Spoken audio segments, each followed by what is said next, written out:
Hey guys, what's up? This is Simit Majan. I hope that you're doing absolutely well. So, Kasakai. So, here we are with another revision of final. That is assessment and audit. पहले मैंने 2 revision lectures already डाल चुके हैं, तो आगे भी बहुत सारे आने वाले हैं. तो आज हम लोग करेंगे असेसमेंट एंड ऑडिट. एंड दोस्तों, if you are new to this channel, एक बार फटाफट सब्सक्राइब बटन दबा दो, बिकॉज काफी सारा कंटेंट मिलेगा आपको इस चैनल पे फाइनल आईडीटी के लिए. और फटाफट एक बार लाइक बटन में दबा लो और सब दोस्तों को शेयर करना अगर तुम लोगों को अच्छा लगा तो. स्टार्ट करते हैं असेसमेंट एंड ऑडिट. सो मैंने क्या किया है ना, ये असेसमेंट ऑडिट में चैप्टर तो है ही, मतलब प्रॉपर प्रोविजन तो कवर किया ही है, और उसके साथ साथ मैंने कुछ क्वेश्चंस भी कवर किए. तो एंड तक ये वीडियो जरूर देखना, आपको बहुत सारा सीखने इस पे मिलेगा. स्टार्ट करते हैं. सबसे पहली बात कि सर हम लोगों के कितने सेक्शन है इसके अंदर. सबसे पहले बात किया तो 59 से लेके 64 तक असेसमेंट्स के सेक्शन है. 65 से लेके 66 तक ऑडिट के सेक्शन. बराबर. सबसे पहला सेक्शन से बात करते हैं, that is section number 59, that is self assessment.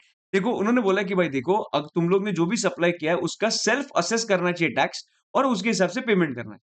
बराबर. और तुम लोग ने रिटर्न फर्निश करना चाहिए अंडर सेक्शन 39, दैट्स इट. सबसे पहला सेक्शन, सेक्शन नंबर 59, जो होना चाहिए सेल्फ असेसमेंट. बराबर है. ओके. सेक्शन नंबर 60 पे जाते हैं. Section number 60 talks about provisional assessment. Sir इसका मतलब क्या होता है? देखो, हम लोगों को अगर कौन सा भी टैक्स आइडेंटिफाई करना होगा तो टैक्स के लिए 2 चीजें लगती है. Number 1 value of supply and number 2 rate of tax. बराबर. अगर वैल्यू में या फिर रेट में I am not sure about कि क्या वैल्यू होना चाहिए और क्या रेट होना चाहिए, ठीक है, any either of them. So let's take an example कि मुझे लगता है there are 2 rates which can be applicable. One can be 12%, one can be 18%. बराबर है. मुझे लगता है कि 12% लगना चाहिए, पर 18% भी हो सकता है. So I am confused about it. So मैं क्या करूंगा, मैं एप्लीकेशन करूंगा और असेसिंग ऑफिस, मतलब जो प्रॉपर ऑफिसर है उसको ही बताऊंगा. So can you please tell me कि ये 12% होना चाहिए कि 18% होना चाहिए. सो गवर्नमेंट के लिए क्या कर रहा हूं मैं गवर्नमेंट को पूछ रहा हूं एंड गवर्नमेंट को बोल रहा हूं कि प्रोविजनल असेसमेंट करो और मुझे बताओ कि कितना रेट मैंने होना चाहिए और कितना मैंने टैक्स पे करना चाहिए. एकदम बराबर है. तो सबसे पहले तुम लोग रफ में पूरा प्रोसीजर समझो. ठीक है. एकदम सिंपल. अगर तुम लोगों को करना तो क्या तुम लोग करोगे, एप्लीकेशन फाइल करोगे. बराबर. So you will file an application first.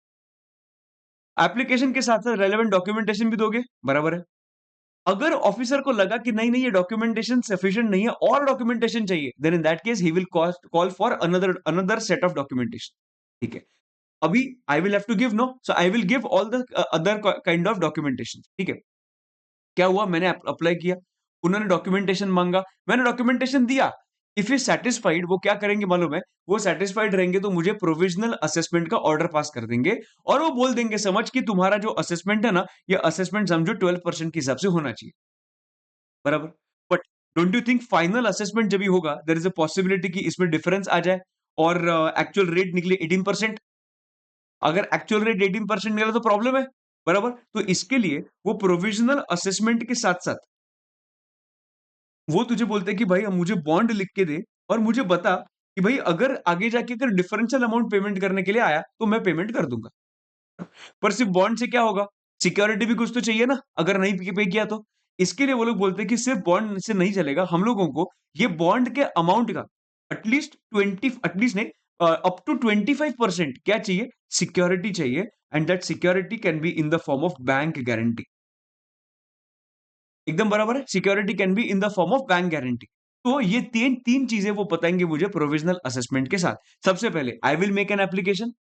उसके बाद he will reply if he needs any information.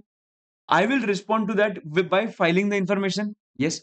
After that he will pass the provisional assessment order, जिसके साथ साथ वो बॉन्ड भी एग्जीक्यूट करने बोलेंगे और उसके साथ साथ वो सिक्योरिटी भी लेंगे, maximum up to 25% of the bond amount. बराबर. तो ये प्रोविजनल असेसमेंट हो गया. ओके, इधर तक पढ़ते एक बार. तो registered person when he is unable to determine the value of goods and services और बोथ और रेट ऑफ टैक्स, तो वह क्या कर सकता है, प्रोविजनल असेसमेंट में जा सकता है. ठीक है. सर प्रोसेस क्या है, पहले मैं अप्लाई करूंगा. Request the proper officer by an application for the payment of tax on provisional basis, plus I will also file the documentation in support. बराबर. First I will make an application. दूसरा, the proper officer to issue the notice asking for the additional documentation and information if required. बराबर. तो वो क्या करेगा, information मांगेगा. अभी मैं फाइल करूंगा. देखो, रजिस्टर्ड पर्सन और फिर टैक्सेबल पर्सन बोल सकते हो. Taxable person shall furnish the response and he can also appear personally. अगर लगा तो पर्सनली भी जाके ऑफिसर से मिलके आ सकता है। ठीक है। ये सब अगर सेटिस्फाइड रहेगा ये सब करने के बाद, तो ऑफिसर जो होता है वो क्या कर सकता है, he can pass an order within 90 days from the date of receipt of the request. जब भी मैं उसको एप्लीकेशन करूंगा, उसके विद इन 90 डेज वो क्या करेगा, प्रोविजनल असेसमेंट ऑर्डर पास करेगा। ये जो प्रोविजनल असेसमेंट ऑर्डर होगा उसमें तीन चीजें हो सकती है। Number one, allowing the payment on provisional basis. उसके बाद he will sign the bond, and bond के साथ साथ सिक्योरिटी भी फर्निश करना लगेगा। Security can be up to 25% of the amount covered under the bond. बराबर है, चलो ठीक है। चलो प्रोविजनल असेसमेंट हो गया, अभी फाइनल असेसमेंट की बारी आ गई। फाइनल असेसमेंट ऑर्डर पास करेगा कौन मालूम है, proper officer, with in 6 months from the communication of the order of provisional assessment. एक सेकंड, कितने कितने हम लोग ने अभी तक नंबर्स देखे। सबसे पहला नंबर देखा कि भाई मैं अप्लाई करूंगा, अप्लाई करने के बाद वो मुझे नोटिस देंगे अगर इंफॉर्मेशन लगेगा तो मैं उसका रिप्लाई दूंगा, यस। उनके पास कितना टाइम है to issue the provisional assessment order, उनके पास 90 डेज है from the date of receipt of application to do the provisional assessment. चलो प्रोविजनल असेसमेंट कंप्लीट हो गया, कंप्लीट होने के बाद फाइनल असेसमेंट होगा। तो जो दिन पे प्रोविजनल असेसमेंट का ऑर्डर आया, उधर से विद इन 6 मंथ्स तुम लोगों को क्या करना पड़ेगा, फाइनल असेसमेंट ऑर्डर पास करना। बराबर है। So with in 6 months from the communication of the order of the provisional assessment. और ये 6 मंथ्स का क्या हो सकता है, एक्सटेंशन मिल सकता है जॉइंट कमिश्नर या एडिशनल कमिश्नर को पूछ के to the extent of 6 months, या फिर कमिश्नर को पूछ के to the extent of 4 years extra. एकदम बराबर। ओके, क्या हुआ अभी तक, फटाफट मैं इधर ही याद करने का ट्राई करूंगा, करवाने का ट्राई करूंगा। मैंने अप्लाई किया, अप्लाई करने के बाद तुम लोग ने इन्फॉर्मेशन पूछा, इन्फॉर्मेशन का मैंने आंसर दिया। जो दिन पे अप्लाई किया था उधर से 90 डेज के अंदर तुम लोग मुझे क्या दोगे, प्रोविजनल असेसमेंट का ऑर्डर दोगे। प्रोविजनल असेसमेंट ऑर्डर आने के बाद फाइनल असेसमेंट ऑर्डर निकालना है। तो जो दिन पे प्रोविजनल असेसमेंट ऑर्डर आया, उधर से विद इन 6 मंथ्स तुम लोगों को फाइनल असेसमेंट ऑर्डर पास करना पड़ेगा। बराबर। Okay, now final assessment order के अंदर हम लोगों को समझेगा कि रियल पिक्चर क्या है। मतलब मैंने प्रोविजनल में कम पे किया था कि ज्यादा पे किया था। अगर मैंने प्रोविजनल असेसमेंट के टाइम पे कम पे किया था, then in that case government मुझे बोलेगा बाबा तूने कम पे किया था ना, तो अभी तुझे पे करना पड़ेगा। फॉर एग्जाम्पल मैंने बोला था 12% और फाइनल असेसमेंट में आया 18% होना चाहिए। सो मुझे कहना है एडिशनल 6% का पेमेंट तो करना पड़ेगा। यस, और ये जो पेमेंट करना पड़ेगा that is going to be along with interest. But इसमें याद रखना, पेनल्टी नहीं होगा। इसमें क्या नहीं होगा, पेनल्टी नहीं होगा, पर इंटरेस्ट जरूर होगा। नाउ द क्वेश्चन इज कि सर अगर डिफरेंस होगा और मुझे पेमेंट करना है, तो पेनल्टी कितने का लगेगा। Penalty is going to be, sorry, interest कितने का लगेगा। Interest is going to be at the rate of 18% per annum. Okay sir. Now sir मुझे एक बात बताओ, ये 18% पर एनम स्टार्ट कब से होंगे। जब भी तुम लोग ने सप्लाई किया था ना, जब भी तुम लोग ने सप्लाई किया था, उसका नेक्स्ट मंथ का 20th जीएसटीआर 3B का ड्यू डेट। जब भी तुम लोगों ने सप्लाई किया उसके नेक्स्ट मंथ का 20th के पहले तुम लोगों को पेमेंट करना।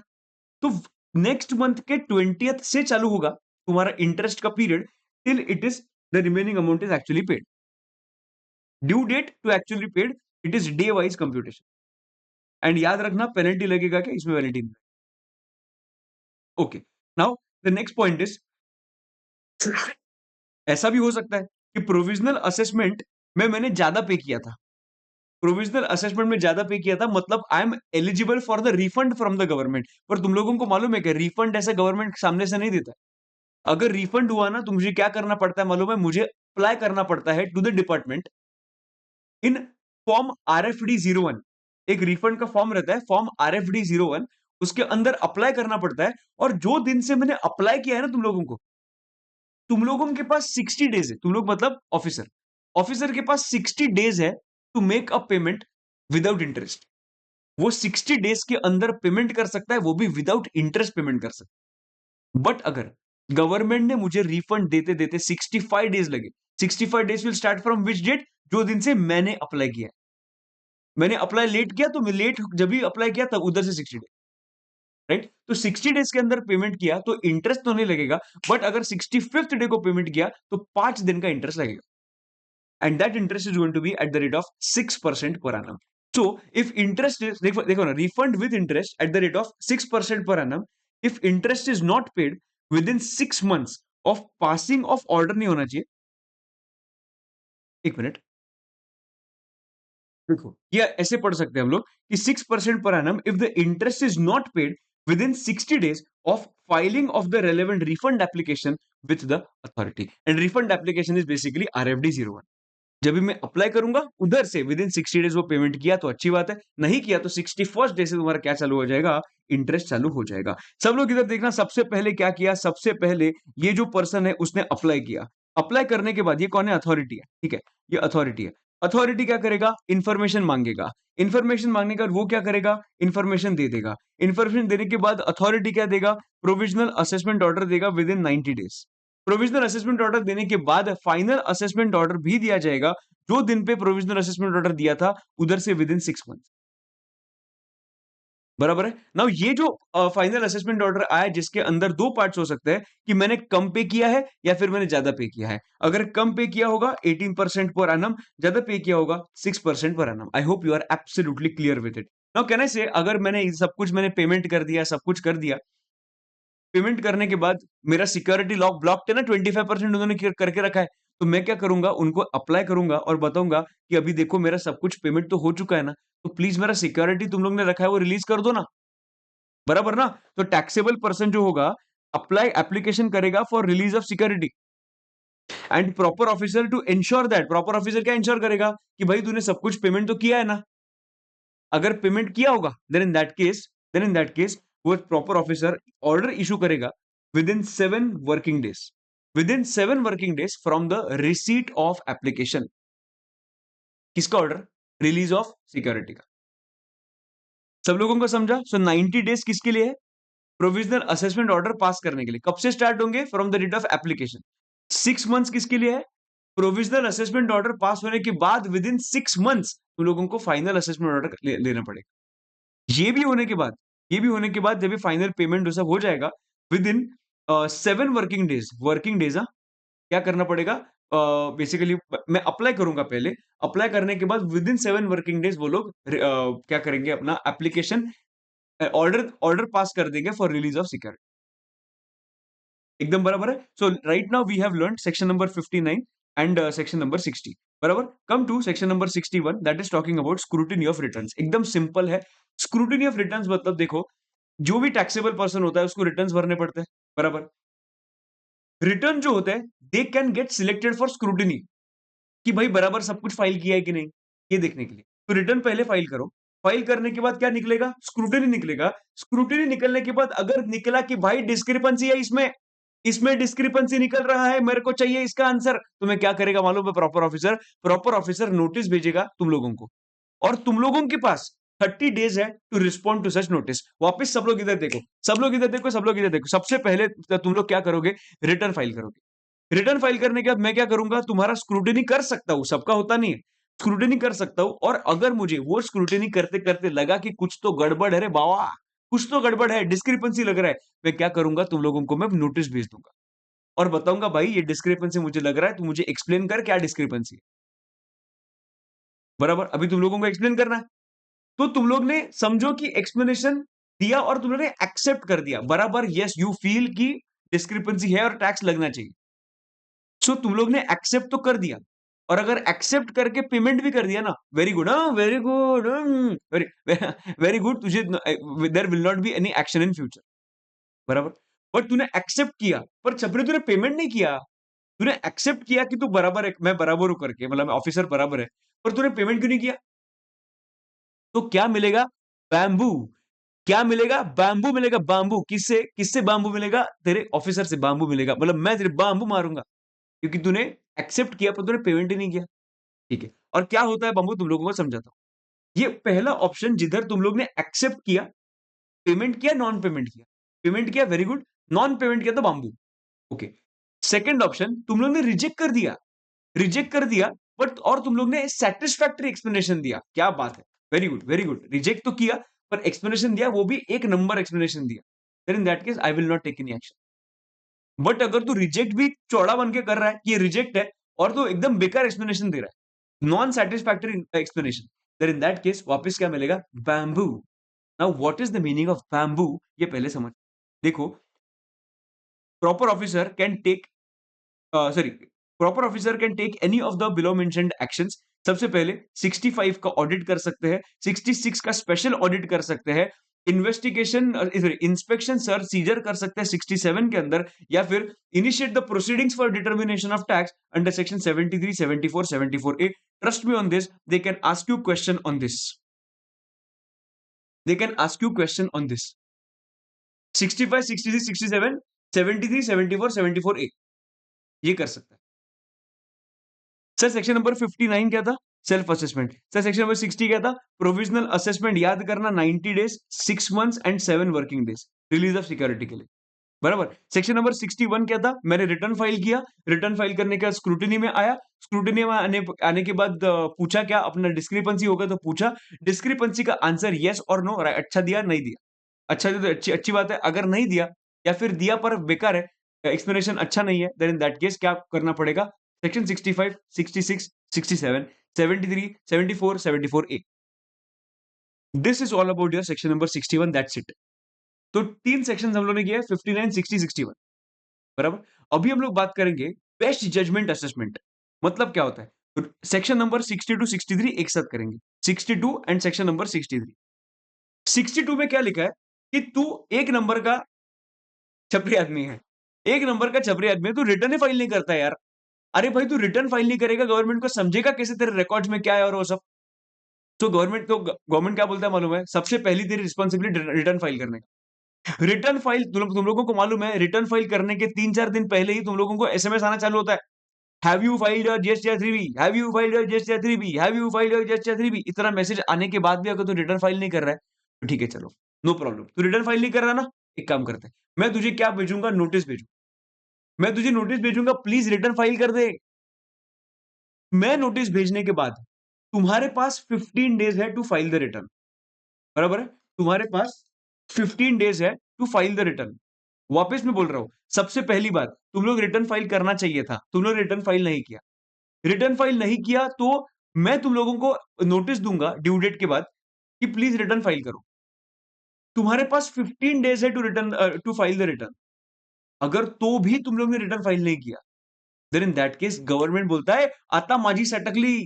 क्या बोलता है? आता माझी सटकली। पहले तूने रिटर्न फाइल नहीं किया, मैंने नोटिस भेजा, उसके बाद भी तुझे 15 दिन दिया तो भी तूने रिटर्न फाइल नहीं किया, तो मैं मेरे पास जो भी रिकॉर्ड्स तेरे होंगे उसके बेसिस पे असेसमेंट करूंगा तेरा, and that assessment is called as best judgement assessment. To the best of my judgement I will do the assessment. अभी मालूम है तुम लोगों को, जैसे बेस्ट जजमेंट असेसमेंट का ऑर्डर आएगा ना, उधर से गवर्नमेंट बोलता है कि तो भी मैं तुझे और एक अपॉर्चुनिटी देता हूं मुन्ना, और एक अपॉर्चुनिटी देता हूं कि जैसे भी तेरा बेस्ट जजमेंट असेसमेंट आ जाएगा, उधर से विद इन 60 डेज है, अगर तूने रिटर्न फाइल किया along with taxes and interest, मतलब वैलिड रिटर्न अगर तुम लोग ने फाइल किया within 60 days from the communication of the best judgement assessment, then in that case तुम लोगों को टैक्स भरना पड़ेगा, इंटरेस्ट पेनल्टी भरना पड़ेगा, रिटर्न भी भरना पड़ेगा। अगर तूने वो कर दिया, देन इन दैट केस जो भी बेस्ट जजमेंट असेसमेंट हुआ है ना, वो विथड्रॉ किया जाएगा। कितना गवर्नमेंट अपने को फेवर कर रहा है। सबसे पहले रिटर्न फाइल करने के पहले भर भर भर के एसएमएस भेज रहा है, तो भी नहीं किया तो तुझे ये नोटिस भेजेगा, नोटिस भेजने का और 15 दिन देगा, बाद में होगा तेरा best judgement assessment. Best judgement assessment होने के विद इन 60 डेज तुम लोग ने अगर वैलिड रिटर्न फाइल किया, तो जो भी बेस्ट जजमेंट असेसमेंट हुआ है वो क्या माना जाएगा? इनवैलिड, मतलब बेसिकली विथड्रॉ किया जाएगा बेस्ट जजमेंट असेसमेंट का ऑर्डर। गवर्नमेंट बोलता है कि चलो ठीक है, बेस्ट जजमेंट असेसमेंट के बाद तुम लोगों को इंटरेस्ट, लेट फी, पेनल्टी जो भी तुम लोगों को भरना है वो भरो, रिटर्न फाइल करो। अगर तुम्हारे पास 60 डेज भी कम पड़ रहा है, हम लोग और 60 डेज अलाउ कर सकते हैं तुझे with additional late fees. With additional late fees मतलब टैक्स, इंटरेस्ट, पेनल्टी लगी गई, एडिशनल लेट फीस तुम लोगों को पे करके और 60 डेज दे सकते हैं। छोटा सा मैंने एक नीचे समरी बनाया थे। रिटर्न का ड्यू डेट आ गया, नहीं भाई क्या तूने नोटिस भेजा, ठीक है, उसके with in 50 days return file करना चाहिए। देखना, विद इन 15 डेज में रिटर्न फाइल करना चाहिए, वो भी नहीं किया, तेरा बेस्ट जजमेंट असेसमेंट आएगा, बेस्ट जजमेंट असेसमेंट ऑर्डर, इधर से विद इन 60 डेज तुझे फाइल करना चाहिए रिटर्न एंड पे टैक्स एंड इंटरेस्ट, वो भी नहीं कर पा रहा है तू इसमें तू वो भी नहीं कर पा रहा है, तो तुझे एडिशनल 60 डेज मिलेंगे with additional fees. Okay, sir मुझे बताओ ये बेस्ट जजमेंट असेसमेंट पास करने का टाइम लिमिट क्या होता है? ये जो रिटर्न का ड्यू डेट मतलब कौन से फाइनेंशियल ईयर का है वो देखेंगे। से for example it is financial year 24-25। इसका एनुअल रिटर्न का ड्यू डेट क्या होता है? एनुअल रिटर्न का ड्यू डेट 31 December 2025। इधर से लेके 5 इयर्स, इधर से लेके 5 इयर्स। Understanding everybody? ओके, तो अगर उसके अंदर तूने ऑर्डर पास किया तो भी तो 60 डेज मिलेंगे और भी 60 डेज मिलेंगे। चलो लेट्स रीड इट। देखो, registered person fails to furnish the returns, वो 39 के हो सकते हैं या फिर 45 का फाइनल रिटर्न हो सकता है। Proper officer issued notice to registered person requiring the registered person to furnish the returns within 15 days. Still, registered person failed to file. उसने तो भी फाइल नहीं किया, तो क्या हो जाएगा? बेस्ट जजमेंट असेसमेंट हो जाएगा। बाद में issue the assessment order within 5 years from the due date of filing the annual return. ठीक है। What if the registered person furnishes valid return within 60 days of service of assessment order? तो assessment order क्या किया जाएगा? मतलब best judgement assessment वाला withdraw किया जाएगा और तुझे एडिशनल 60 डेज भी मिलेंगे टू फाइल, मतलब तू फाइल कर सकता है और with additional late fees and penalties and tax जो भी होगा। और लेट फी कितना होगा? 100 rupees per. So total we have seen 4 sections. Section number 59 self-assessment. Section number 60 talking about provisional assessment. Section number 61 is talking about scrutiny of returns. Section number 62 is talking about non-filing of returns, non-filers of returns. बराबर? 63 पे आता है। 63 पे आता है। 63 पे लिखा है असेसमेंट किया जाएगा अनरजिस्टर्ड पर्सन का। किसका? अनरजिस्टर्ड पर्सन का असेसमेंट किया जाएगा। इसका मतलब समझो कि you are liable to register but you have not taken the registration. मतलब मैं कौन बन गया? अनरजिस्टर्ड पर्सन ही हूं मैं। मैंने रजिस्ट्रेशन के लिए अप्लाई नहीं किया, तो मैं एक अनरजिस्टर्ड पर्सन हूं, but actually I should make a payment of tax. मेरे टैक्स लाइबिलिटी आ रहा है, तो कैन आई से this is the assessment of unregistered person? Yes, मेरा टैक्स लाइबिलिटी आ रहा है तो भी मैं पे नहीं कर रहा हूं because I am not taking the registration. ऐसे थोड़ी चलेगा भाई। ठीक है। उसके बाद when the registration is cancelled, जो हम लोग ने बहुत सारे मतलब रजिस्ट्रेशन चैप्टर में कैंसलेशन के रूल्स देखे थे ना, कि ये हुआ तो कैंसिल हो जाएगा, विद इन 6 मंथ्स कमेंसमेंट नहीं होगा बिजनेस का तो कैंसिल हो जाएगा, प्रोविजंस ऑफ एक्ट अगर तुम लोग ने फुलफिल नहीं की तो कैंसिल हो जाएगा। तो बेसिकली कैंसिल हुआ है but you are still liable to pay tax in your unregistered person ना, कैंसिल हुआ है तो दैट्स व्हाई सेक्शन नंबर 63 के अंदर लिखा है कि भाई असेसमेंट एंड ऑफ यूआरपी ऐसे होता है। सिंपल बात है, असेसमेंट करना है ना, पहले क्या करेगा? नोटिस दिया जाएगा और उसका जो समरी होता है वो समरी इलेक्ट्रॉनिक फॉर्म में सबमिट किया जाएगा ऑन द कॉमन पोर्टल। ठीक है। नोटिस का मैं क्या करूंगा? रिप्लाई दूंगा। रिप्लाई अगर सेटिस्फैक्टरी होगा तो ठीक है, अगर रिप्लाई सेटिस्फैक्टरी नहीं होगा तो होगा best judgement assessment. Best judgement assessment. तो ये ऑर्डर पास करने के लिए कितना टाइम है? 5 years। Same same 5 years from the end of the basically 5 years from the due date of filing the annual return. Notice, reply, best judgment assessment within 5 years. That's it. This is your answer. देखो, सबसे पहले proper officer to issue notice to the taxable person containing the grounds for the assessment. क्या होना चाहिए? उसके साथ साथ grounds भी होना चाहिए। Proper officer also give summary electronically. अभी taxable person to reply to within 15 days। ठीक है। और मैं proper officer to issue order and summary and after opportunity of being heard order pass करना चाहिए। टाइम पीरियड कितना? 5 years due date from filing the annual return. Simple. एक दो चीजें एडिशनल क्या याद रखोगे? नोटिस दिया, ग्राउंड्स भी थे उसमें, उसका समरी भी अपलोड किया। चलो ठीक है, फर्स्ट पॉइंट। सेकंड पॉइंट, वो रिप्लाई करेगा with in 15 days from the communication of the notice. वो होने के बाद जो भी अगर सेटिस्फैक्टरी नहीं होगा तो क्या पास करेगा? ऑर्डर पास करेगा और उसका समरी भी देगा। और ये जो ऑर्डर होगा पास किया जाएगा after giving opportunity of being heard और time limit will remain the same. सब लोग मुझे बताओ, सेक्शन नंबर 59 क्या था? Self assessment. सेक्शन नंबर 60 क्या था? Provisional assessment. सेक्शन नंबर 61 क्या था?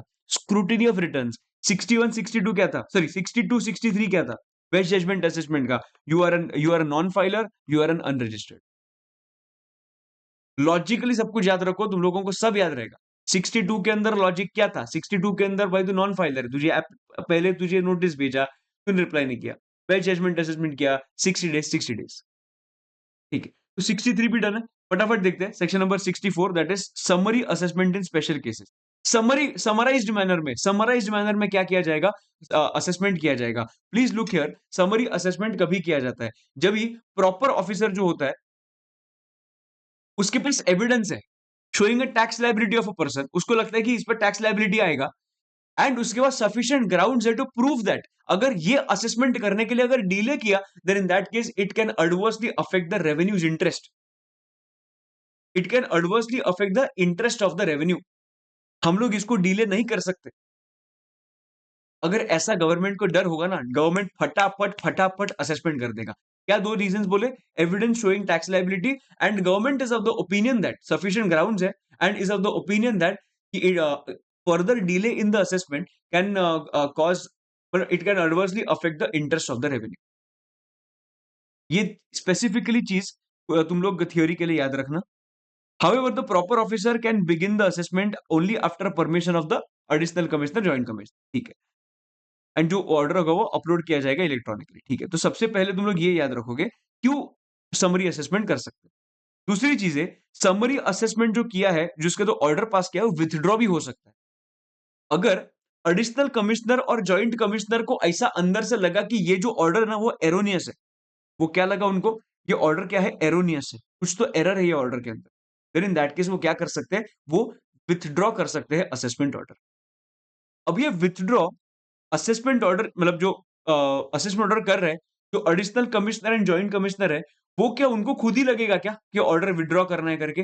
वो लग सकता है, खुद भी लग सकता है, या फिर कोई आके एप्लीकेशन कर सकता है कि फॉर एग्जांपल तेरे अगेंस्ट हुआ, तूने एप्लीकेशन कर दिया और उनको बोला कि ये देखो ना इसने तो कैंसिल कर दिया, या फिर इसने देखो ना ये असेसमेंट कर दिया। सो पॉइंट इज, अगर कोई भी एप्लीकेशन करता है या फिर कोई सुओ मोटो एप्लीकेशन करता है, तो एडिशनल कमिश्नर को लग सकता है कि भाई कुछ तो गड़बड़ है, और अगर उसको लगा कि एरोनियस है, देन इन दैट केस वो असेसमेंट ऑर्डर विथड्रॉ किया जाएगा। कभी-कभी एग्जाम्स में क्वेश्चंस आते हैं, कौन से केसेस में असेसमेंट ऑर्डर विथड्रॉ करते हैं? Number 1 you can say it is section number 63, section number 63, sorry, section number 62, and second point is section number 64। This is non filers of return and this is summary assessment. इसमें withdraw कर सकते हैं, ठीक है। कभी कभी क्या होता है, वेयर हाउस कीपर होता है, या फिर कोई मतलब वो कोई ट्रांसपोर्टर होता है, वेयर हाउस कीपर होता है। अब इन दिस केस, जब भी वो लोगों को गुड्स के साथ पकड़ा जाता है, and if the actual supplier is undeterminable, मुझे मालूम ही नहीं कि सप्लायर कौन है, वो बोल रहा है "ओ, कौन सप्लायर मालूम नहीं, किसके गुड्स से कुछ आइडिया ही नहीं है"। अगर ये ट्रांसपोर्टर बोलता है कि कुछ आइडिया नहीं है, या फिर कोई वेयर हाउस कीपर बोलता है कि किसके गुड्स है मेरे को आइडिया नहीं है, and supplier is undeterminable, unidentifiable, then in that case that person in charge will be considered as a deemed taxable person। जो भी पर्सन होगा in charge, that will be considered as deemed taxable. Understanding everybody? This is your point number 3। ये तुम्हारे assessments complete होते हैं। Section number 59 self assessment, section number 60 provisional assessment, section number 61 scrutiny of return, section number 62 and 63 best judgement assessment का non filers and unregistered, बराबर। और उसके बाद हम लोगों ने देखा section number 64, that is summary assessment. अभी देखते हैं सेक्शन नंबर 65। सेक्शन नंबर 65 के अंदर हम लोग 5 क्वेश्चंस पूछेंगे। हम लोग 5 क्वेश्चंस पूछेंगे ऑडिट के बारे में। देखो ना क्या है, ऑडिट बाय टैक्स अथॉरिटीज। सबसे पहला क्वेश्चन हम लोग पूछेंगे कि बाबा बताओ, who can undertake audit? Undertake कौन कर सकता है? नंबर 1 कमिश्नर या other officer authorised. Who can undertake audit? That is commissioner or any officer who is authorised, ठीक है। तो ये अपना आ गया हु का आंसर। सेकंड क्वेश्चन आता है, where can he conduct audit?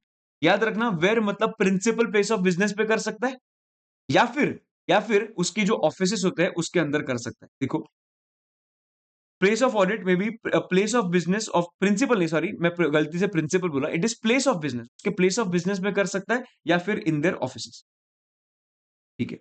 Sir what is going to be the period for which the audit can be undertaken? It can be for part of the year, it can be for 1 year, और it can be for multiple years.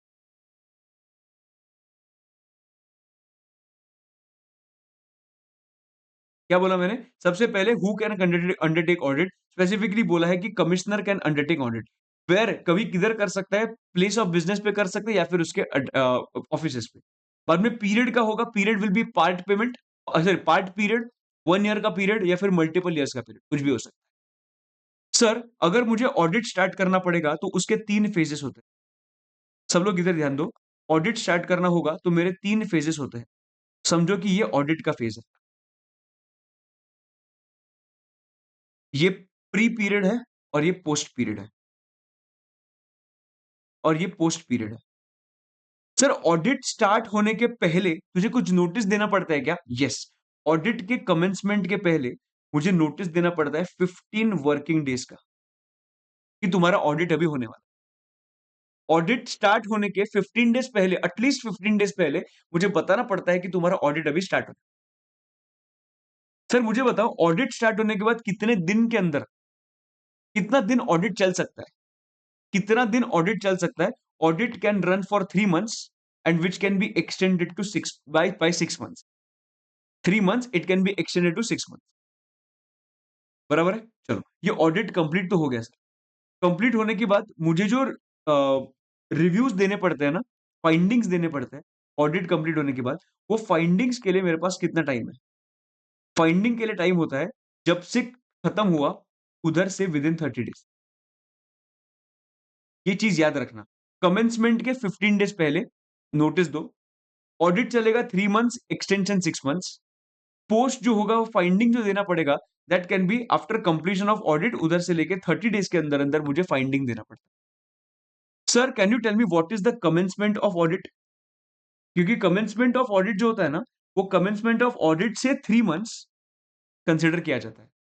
तुम लोगों को मालूम है commencement और audit क्या होगा? देखो, मैं आज के दिन पे ऑडिट चालू किया, पर मेरे पास तुम लोगों ने अपना डॉक्यूमेंट दिया ही नहीं।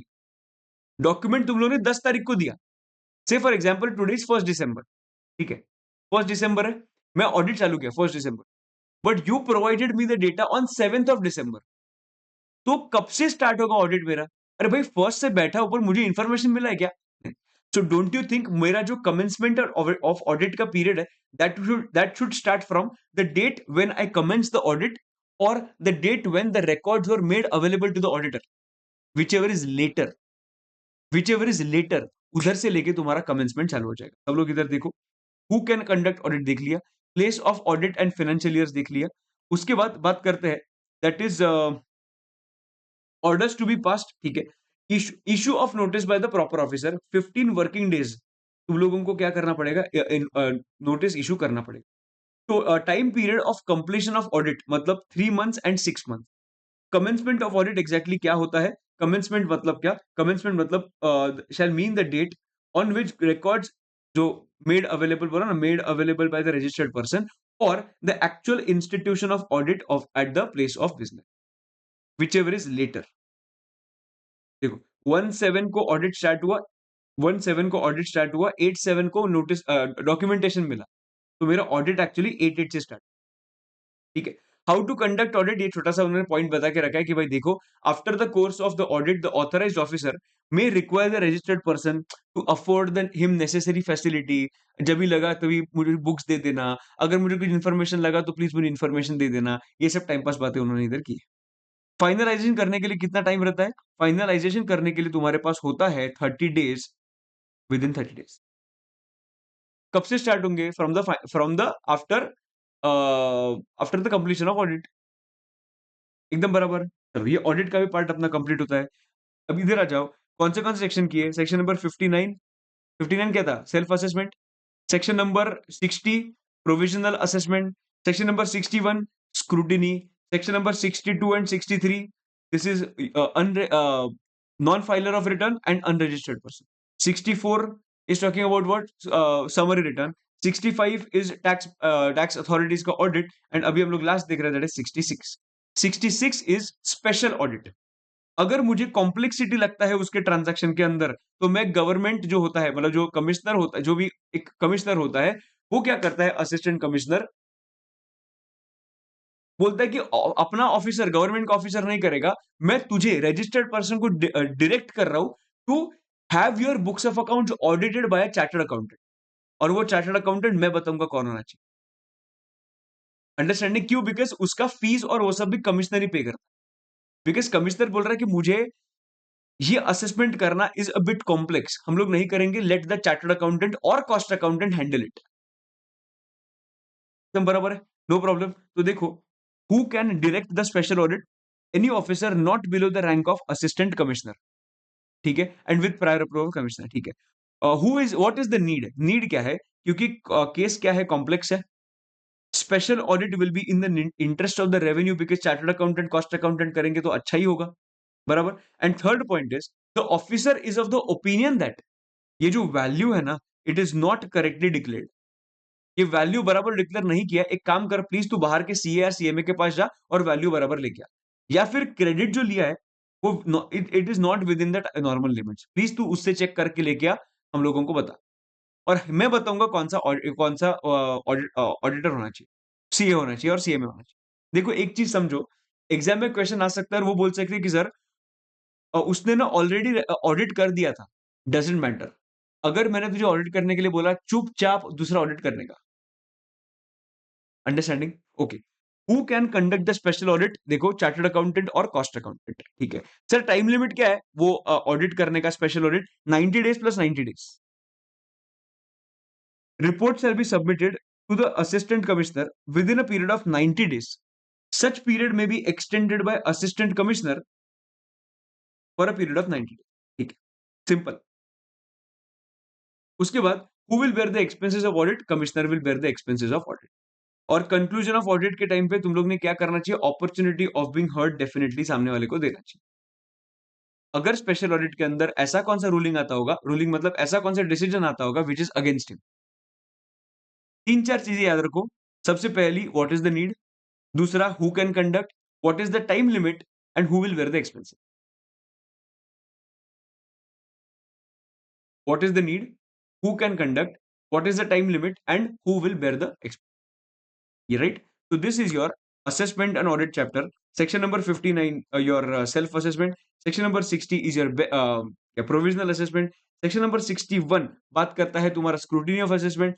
उसके बाद सेक्शन नंबर 62 63 बात करता है बेस्ट जजमेंट असेसमेंट्स का, जिसके अंदर बोला है नॉन फाइलर रहेगा तो 62 एंड अनरजिस्टर्ड पर्सन होगा तो 63। उसके बाद बात करते हैं 64, दैट इज स्क्रूटिनी, क्या था, summary return. Section number 65 is audit by tax authorities. Section number 66 is special audit. Are you absolutely clear with this? ये तुम लोगों को मैं नोट्स दे दूंगा, वो नोट्स मेरे टेलीग्राम ग्रुप से ले लेना। I hope that you are clear with the concept of assessment and audit. एकदम मुंह पे आई होप तुम लोगों को आया होगा असेसमेंट एंड ऑडिट, एकदम बराबर। Now let's see the questions of assessment and audit. चलो आ जाओ, फटाफट क्वेश्चंस देखते हैं। क्वेश्चंस में ज्यादा कुछ क्वेश्चंस है नहीं, बट उसमें से मुझे ना एक इंटरेस्ट का क्वेश्चन तुम लोगों के साथ सॉल्व करना था। तो फटाफट एक बार वो इंटरेस्ट का क्वेश्चन देखते हैं, काफी अच्छा क्वेश्चन है वो। बाकी all the questions if you see ना, ये काफी सारे क्वेश्चंस थियरी क्वेश्चंस है। मतलब explain the difference between audit by tax authorities of 65 and 66, ये बताओ।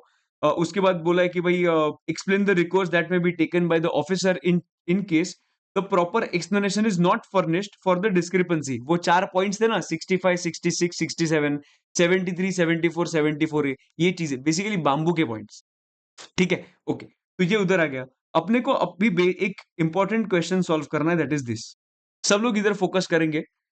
Kulbhushan and sons has entered into a contract to supply a consignment of certain taxable goods, ठीक है। However, since it is unable to determine the value of goods to be supplied by it, it applies for payment of tax on such goods on a provisional basis. उसको determination of value चाहिए था, इसलिए provisional basis पे उसने क्या किया, application किया along with required documents in support of its request. On 12th Jan, Assistant Commissioner of Central Tax issues an order allowing the payment of tax on provisional basis. उसने क्या किया, allow कर दिया, ठीक है। Indicating the value of on the basis of which the assessment is allowed on provisional basis and the amount for which the bond is to be executed and security is to be furnished, ठीक है। मतलब allow कर दिया और bond भी देने के लिए बोला और सिक्योरिटी भी देने के लिए बोला, ठीक है। Now Kulbhushan and Sons complies with the same and supplies the goods on 25th of January. उसका सप्लाई कभी हुआ 25th ऑफ जैन को हुआ। Thereafter paying the tax on provisional basis in respect of the said consignment on 19th of February, मतलब 25th को उसका supply हुआ और 19th ऑफ फेब को उसके जो प्रोविजनल असेसमेंट में लिखा था उसके हिसाब से उसने पेमेंट कर दिया। Consequent to the final assessment order passed by the Assistant Commissioner of Central Tax on 21st of March, a tax of 1,80,000 becomes due on the consignment। मतलब वो लोग बोल रहे हैं कि भाई फाइनल असेसमेंट के केस में 180 का और पेमेंट आ रहा है करने के लिए। Kulbhushan and sons pays the tax due on 9th of April, मतलब उसने 9th अप्रैल को पेमेंट किया। सो पेमेंट जो करना पड़ेगा अलॉन्ग विथ इंटरेस्ट करना पड़ेगा। Determine the interest payable if any by Kulbhushan and sons in the above case. Can I say supply हुआ था 25th ऑफ जैन को, उसका पेमेंट का ड्यू डेट कितना था 20th ऑफ फेब्रुवरी को, बराबर 20th ऑफ फेब्रुवरी को। उधर से लेके मेरा इंटरेस्ट लगेगा 9th ऑफ अप्रैल तक, बराबर है। ऑफ कोर्स 20th कंसिडर नहीं होगा, 21st से हम लोग कंसिडर करेंगे। तो कहने से 8 days of February, 31 days of March and 9 days of April. So basically कितना 48 डेज आने चाहिए, 48 डेज ऑफ डिले। कितना रेट लगेगा 18% पर एनम, मतलब my interest will be 1,80,000 into 18% per annum into 48 upon 365, बराबर, पक्का एकदम। तो ये अपना हो गया आंसर, इतना ही। देखो अभी, assuming that all the other facts remaining the same, if consequent to the final assessment order passed on 21st of March, a tax of 4,20,000 becomes refundable on the consignment। अभी रिफंड आ रहा है, और refund which is applied, बोला था ना apply करना पड़ता है, applied by Kulbhushan and sons on 9th of April, correct, and tax was refunded on 5th of June. मुझे बताओ कि अगर 9th ऑफ अप्रैल को एप्लीकेशन किया है तो कहना है इसके विद इन 60 डेज के अंदर अगर पेमेंट किया होगा तो नो इंटरेस्ट। तो मुझे बताओ 9th ऑफ अप्रैल से 60 डेज कभी होते हैं कंप्लीट, 9th ऑफ अप्रैल से 60 डेज कंप्लीट कभी होते हैं। नाउ इधर मैं लिखूंगा 60, 9th ऑफ अप्रैल मतलब 10th से हम लोग स्टार्ट करेंगे, तो 11 डेज ऑफ फर्स्ट 10, बाद में 21 डेज, बाद में बचता कितना है 39 डेज, बाद में अप्रैल के बाद मई, दैट इज 31 डेज, बचा कितना है 8 डेज। कैन आई से 8th ऑफ अप्रैल हो गया, सितंबर एंड 8th ऑफ अक्टूबर, बराबर, सॉरी सॉरी अक्टूबर किधर से, अप्रैल हो गया, अप्रैल मई and June, 8th of June. 8th of June के पहले अगर पेमेंट किया गवर्नमेंट ने देन नो इंटरेस्ट लगेगा, मतलब इंटरेस्ट नहीं लगेगा, हाँ इंटरेस्ट नहीं लगेगा। तो 9th अप्रैल को अप्लाई किया, उधर से उसने पेमेंट कभी किया, गवर्नमेंट ने रिफंड कभी दिया 5th ऑफ जून को। तो कहने से it is with in 8th of June, yes, and that's why इस पे रिफंड तो मिलेगा, बट रिफंड के साथ साथ interest at the rate of 6% नहीं मिलेगा। Are you understanding?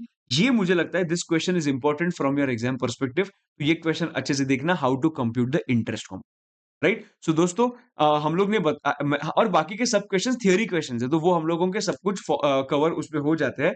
I hope that you are clear with this particular revision, and if yes please मुझे अगर तुम लोग छोटा सा कमेंट करके बता सकते हो, सो तुम लोगों के सपोर्ट की बहुत जरूरत है इन फाइनल। सो अच्छा लगा होगा तो डेफिनेटली मुझे कमेंट करके जरूर बताना, एंड सब दोस्तों के साथ जरूर शेयर करना। दोस्तों आज के लिए इतना ही। This is Amit Mahajan, I will see you in the next lecture. Till then, bye bye, see you and take care, bye bye.